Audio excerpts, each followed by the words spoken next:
Salut à tous, j'espère que vous allez bien. Donc on se retrouve pour des lectures que j'ai lues en 2025. Donc je vais prendre au début parce qu'il y en a que je n'ai pas lu. Donc oui, en 2023, 2023. Parce que des fois, il y en a qui restent plus longtemps à lire, comme nos séances de minuit. Donc, je fais le résumé, je vous dis ce que j'en pense. Donc, c'est les séances de minuit. Donc, c'est un policier. Glasgow.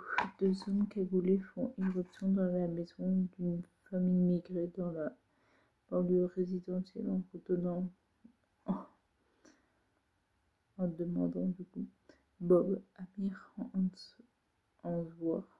Le père est pris en otage. Un rançon de 2 millions de livres est exigé. Inspectrice Alex Marrow sent que quelque chose cloche. D'abord, il n'y a pas de Bob. Et l'on pourrait croire à une erreur si certains regards et attitudes n'incitaient pas à penser que quelqu'un a menti. En tout cas, tout le monde a quelque chose à cacher. Et du machisme et du racisme ordinaire en milieu écossais autant que roman d'action, les séances de minuit fait.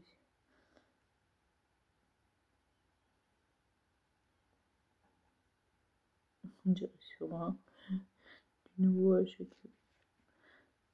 à chaque nouvelle page jusqu'au dénouement final totalement imprévu. Donc oui, je l'ai revendu pour une simple et bonne raison. Je l'ai lu jusqu'en entier. Mais c'était trop religieux. Genre, il y avait vraiment beaucoup. Genre, il priait sans arrêt. Ça parlait trop de religion. Donc j'ai mis l'histoire dans beaucoup d'églises croyants, ce qui cache le charme du livre. Tu peux mettre des passages, dire qu'ils sont croyants, mais pas autant, genre. J'ai pas pris la Bible non plus.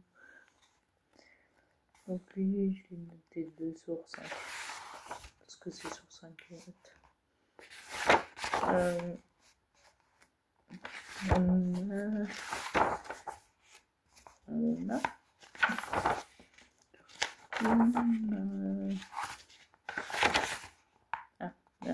Néo. Donc, dans un monde où les adultes ont disparu, il existe 2 refuges pour les 2 bandes rivales qui ont survécu au cataclysme, le tipi et le château.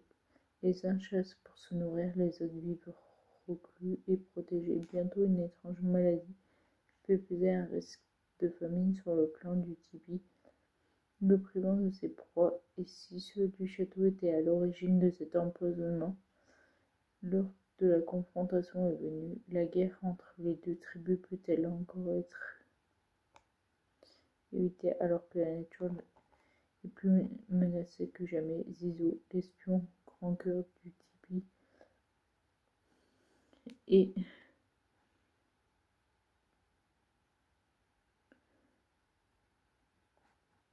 Prise, la reine du château. Non, je crois que c'est son nom. Seront-ils unir leurs forces pour déjouer les mystères et les intrigues des trahisons? Donc là, j'ai noté plus haut que le précédent, 2,5. Parce que je suis mitigée, j'ai marqué. Je suis mitigée car l'histoire est bien, mais on attend peut-être plus d'action. Genre, je trouvais que c'était un peu trop long à la détente. Genre, ok, il faut présenter les clans d'un côté et de l'autre, mais je m'attendais à plus d'action, quoi.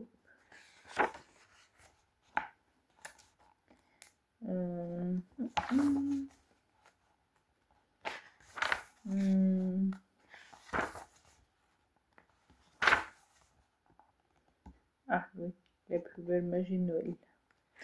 Lorsqu'à l'approche de Noël, Lucas apprend que ses grands-parents sont vivants.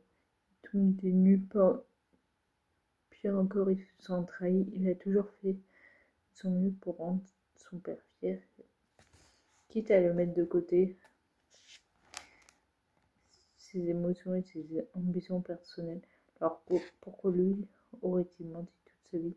En l'espace d'un claquement de doigts, son monde vacille, son unique piste pour découvrir la vérité sur sa famille et cet échange qu'il a eu avec un homme étrange en costume vert. Selon ces inconnus, ses aïeux l'attendent. S'ils ont besoin de lui, les seules personnes à pouvoir l'aider, d'une certaine Emer dont il n'a jamais entendu parler, n'ayant plus rien à perdre, Lucas décide de tout quitter pour les retrouver, mais sa rencontre avec Emer pourrait bien ébranler toutes ses certitudes au-delà de son caractère bien trempé, de son regard pétillant et de son corps parfait qu'il attire comme un aimant. Lucas sent qu'ils sont liés et que ce lien pourrait même dépasser les limites du réel. Donc, il y a encore dans ma bibliothèque, parce que c'est presque le livre. Là, quand j'ai commencé ça, j'ai commencé en novembre. J'ai terminé en janvier. Disons que la période de Noël chez nous, réellement, c'est compliqué de lire, donc j'avais pas trouvé trop le temps. Mais ce roman est génial. Il est différent des autres. On se plonge plus facilement dans l'ambiance de Noël avec le Père Noël, la Mère Noël et la Laponie. Je peux pas trop en dire plus sans spoiler parce que mais faut disons le lire pour comprendre quoi. Notre fabuleuse Disastrous Christmas Party. Il est en vente vu qu'il est parti il y a pas longtemps chez quelqu'un d'autre. Ça y est, l'époque la plus folle pour travailler chez Warm Me Up. Donc commencer. De loufoque directeur de toute nouvelle marque de doudoune à un péché mignon Noël. Pendant les fêtes de fin d'année, l'entreprise doit au diapason de ses humeurs directes. Chant de Noël dans les couloirs, pull moche à tous les étagères tournées de pain d'épices sont au rendez-vous. Pour Blair, assistante de direction, les demandes extravagantes de son patron sont un cauchemar. Sa dernière lubie, organiser une grandiose Christmas party pour tous les employés. Pour mener à bien ce projet, Blair ne sera pas seul. Le directeur lui a adjoint un binôme. Sonny, organisateur d'événements. Le mystérieux et agaçant et séduisant Sandy, qui n'est jamais d'accord avec elle, qui semble bien dissimuler bien des informations. Tout ce qu'espère Blair, hormis organiser la plus inoubliable des fêtes, est d'arriver à maintenir Sonny à distance pour ne rien révéler de ses propres secrets. Donc, l'histoire est captivante une fois plongée dedans, tu n'as plus envie de t'arrêter. Tu as envie de faire le préparatif de la Christmas party avec eux. Même si c'était bien, je pense que c'était pas la meilleure.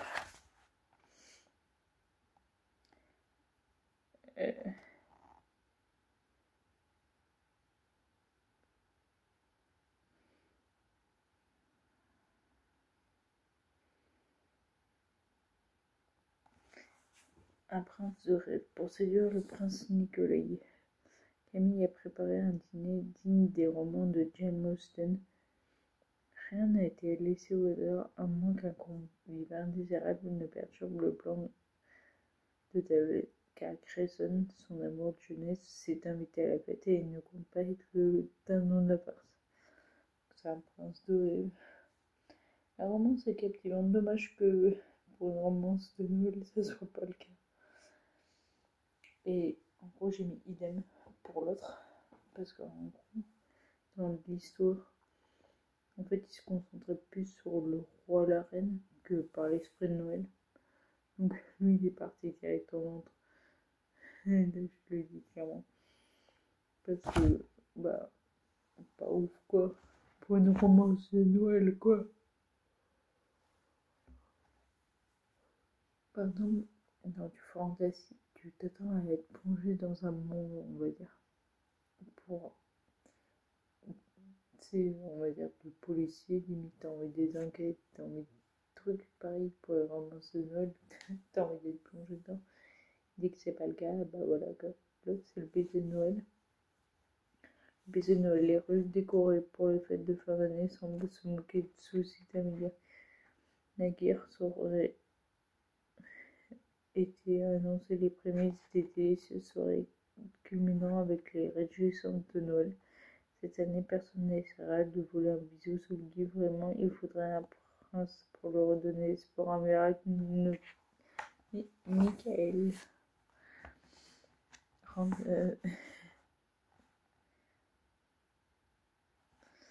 Rendez-vous au chevet des Curzuli.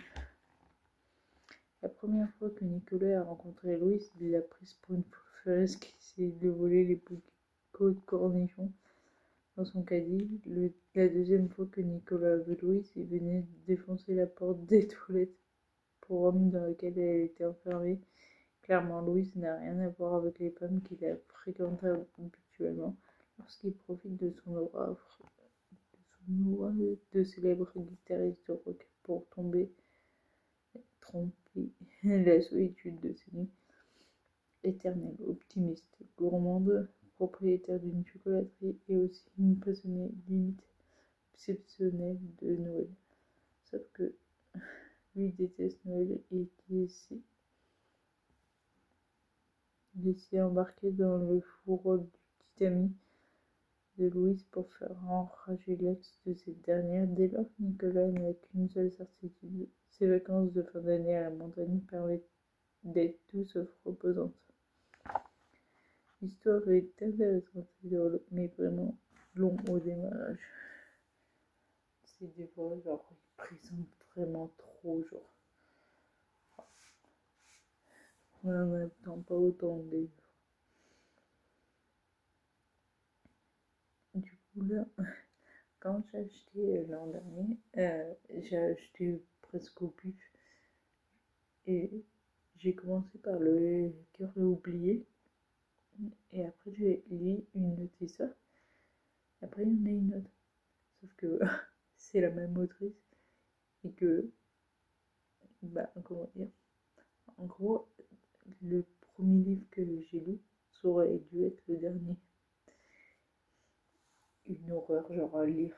Genre, c'était trop répétitif parce qu'en fait, les personnages, ben, dans la première histoire que j'ai lue, ils étaient en couple alors que si tu lis vraiment le tout début, bah, c'est chronologique. Quoi. Maxime n'aime pas Noël, heureusement que la tournée devrait lui changer les idées, sauf que Mathilde, leur photographe officiel, ne sent pas qu'il était en bon terme il y a 2 ans. Je passais tous les Noëls avec moi. Donc j'ai mis, c'est exactement les mêmes personnages que les pages du coup précédentes. Sauf que c'est pas le même couple sous le projecteur.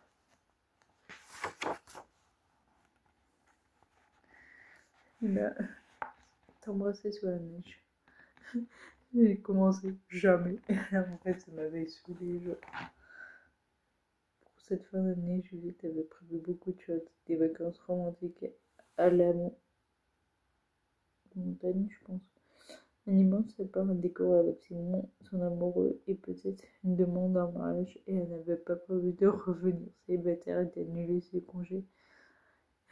Là, j'ai vraiment marqué un marque vraiment trop répétitif. Les meilleurs personnages que la fiche 33 et 35, donc les 2 précédentes. Là, j'ai Rodeo Race. Quand elle atterrit à Los Angeles, son bac en poche rose se réjouit de rencontrer la famille chez qui elle va passer une année pour perfectionner son anglais. Ils vivent à Rodeo Church, une communauté religieuse. Ouais. Du coup, une communauté religieuse isolée, hostile aux nouvelles technologies. Rose fait la connaissance de la ténébreuse Maxime, qui a très vite occupé son cœur et ses pensées. Tout se passe pour le mieux jusqu'à ce qu'elle semble le meilleur du monde, jusqu'au jour où une amie de Maxime disparaît. Pourquoi a-t-elle pris la fuite à cheval en pleine nuit? Donc, quand ça fait longtemps qu'un livre ne m'avait pas captivé, mais là, elle est hard. Genre, tu dans les histoires, tu t'attends à une fin heureuse, ça l'est pas. Quand on apprend certaines choses, genre, c'est un peu religieux aussi. Et c'est LGBT, c'est un peu tout, genre.